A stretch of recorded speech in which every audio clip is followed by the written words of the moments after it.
اسرائیلی فوج کے جنگی طیاروں نے گزشتہ چند دنوں کے دوران شام کے مختلف علاقوں میں متعدد فوجی اور عسکریت پسندوں کے اہداف پر فضائی حملے کیے ہیں۔ ان حملوں کا ہدف حلب اور دمشق میں موجود شامی فوج کی تنصیبات تھی۔ اسرائیلی حملوں کا مقصد شام کی فوج کی لڑنے کی صلاحیت کو ختم کرنا تھا۔ شام کی سرحدی اور فضائی حدود کی مسلسل پامالی کی جا رہی ہے۔ اسرائیل کا یہ بھی دعویٰ ہے کہ اس کے حملوں کا مقصد اس بات کو یقینی بنانا ہے کہ شام میں موجود کیمیائی ہتھیار شدت پسندوں کے ہاتھ نہ لگ جائیں۔ اسرائیل کو اس بات کی فکر لاحق ہے کہ بشار الاسد کے مبینہ کیمیائی ہتھیاروں کا ذخیرہ اب کس کے پاس جائے گا۔ اس بارے میں کوئی مصدقہ اطلاعات نہیں ہے کہ شام میں کہاں اور کتنے کیمیائی ہتھیار موجود ہیں، تاہم یہ بات یقینی ہے کہ سابق صدر بشار الاسد نے کیمیائی ہتھیار جمع کر رکھے تھے۔ اقوام متحدہ نے شامی حکام کو خبردار کیا تھا کہ اگر ان کے پاس کیمیائی ہتھیار موجود ہیں تو انہیں محفوظ بنانے کی ضرورت ہے۔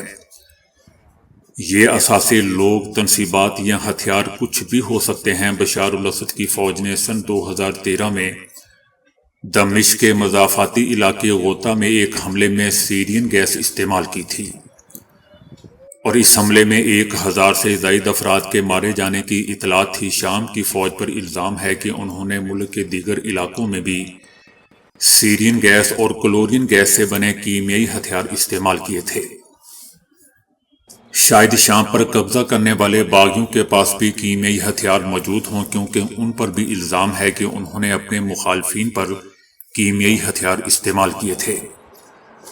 بشار الاسد نے یہ ہتھیار اس لیے رکھے تھے تاکہ اسرائیل کے ساتھ تنازع میں کسی حد تک طاقت کا توازن پیدا ہو سکے، لیکن وہ ان ہتھیاروں کو اسرائیل کے خلاف استعمال کرنے میں کبھی پہل نہیں کرنے کے خواہش مند تھے۔ لیکن اب شام میں ایک بالکل ہی مختلف حکومت ہے، اس لیے اسرائیل شام میں موجود تمام مبینہ کیمیائی ہتھیار ختم کرنے کی کوشش کرے گا۔ اسرائیل کے وزیر اعظم نیتن یاہو نے اعلان کیا تھا کہ ان کی فوج نے گولان کی پہاڑیوں میں اقوام متحدہ کی زیر نگرانی قائم غیر فوجی زون یا بفر زون کا کنٹرول سنبھال لیا ہے۔ نیتن یاہو کے مطابق یہ پوزیشن عارضی ہے اور اس وقت تک ہے جب تک کہ کوئی متبادل انتظام نہیں مل جاتا۔ اسرائیل کا کہنا ہے کہ وہ اسرائیل پر حماس کی جانب سے 7 اکتوبر کو ہوئے حملے کی طرف سے کسی بھی حملے کو روکنا چاہتے ہیں۔ اسرائیلی فوج کی جانب سے گولان کی پہاڑیوں میں قائم غیر فوجی زون پر قبضے کی سعودی عرب سمیت دیگر عرب ممالک نے دوستو شدید مذمت کی ہے۔ مصر نے بھی اسرائیل کے اس اقدام کو شام کی سرزمین پر قبضہ اور 1974 کے معاہدے کی کھلی خلاف ورزی قرار دیا ہے۔ پہلی دفعہ اسرائیلی فوج نے اس بات کو تسلیم کیا ہے کہ اس کی فورسز گولان کی پہاڑیوں کے بفر زون سے کچھ آگے پہنچ چکی ہے، لیکن فوج بہت زیادہ آگے نہیں بڑھی ہے۔ گولان کی پہاڑیاں شام کا وہ علاقہ ہے دوستو جس پر اسرائیل نے سن 1967 سے قبضہ کر رکھا ہے۔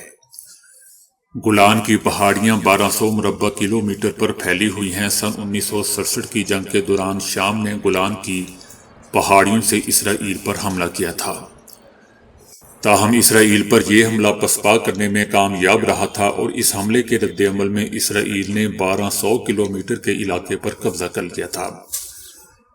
سن 1973 کی جنگ کے دوران شام نے ان پہاڑیوں کا کنٹرول واپس حاصل کرنے کی کوشش کی، لیکن وہ ناکام رہا۔ بعد میں 1974 میں شام اور اسرائیل نے جنگ بندی کے معاہدے پر دستخط کیے، اور تب سے اقوام متحدہ کی نگراں فوج وہاں تعینات ہیں۔ سن 1981 میں اس علاقے کو اسرائیل نے یک طرفہ طور پر اپنا علاقہ قرار دے دیا تھا، تاہم اسرائیل کے اس اقدام کو عالمی سطح پر تسلیم نہیں کیا گیا اور اسے سخت تنقید کا نشانہ بنایا گیا۔ اس علاقے میں دوستو تقریباً 30 یہودی بستیاں قائم ہیں، اور ایک اندازے کے مطابق اب تک یہاں 20,000 یہودی آباد کار منتقل ہو چکے ہیں۔ اس علاقے میں تقریباً 20,000 شامی شہری بھی موجود ہیں۔ شام اور اسرائیل کے درمیان سرحدی اہمیت کے ساتھ ساتھ اس کے ایک جانب لبنان اور دوسری جانب اردن کی سرحدیں بھی موجود ہیں۔ شام میں بڑے پیمانے پر کیمیائی ہتھیار موجود نہیں ہے، صرف 2 یا 3 مقامات بتائے جا رہے ہیں، لیکن اسرائیل 300 زیادہ فضائی حملے کر کے شام کو بہت زیادہ کمزور کرنے کی کوشش کر رہا ہے۔ اسرائیلیوں کی نظر میں بشار الاسد ایک ایسا شیطان تھا جسے وہ جانتے تھے، لیکن اسد کے جانے کے بعد کیا ہوگا اس بارے میں کافی غیر یقینی صورتحال پائی جاتی ہے۔ ڈر ہے کہ لیبیا کی طرح شام بھی مختلف متحارب دھڑوں میں کہیں تقسیم نہ ہو جائے۔ اب دیکھیں آگے کیا ہوتا ہے۔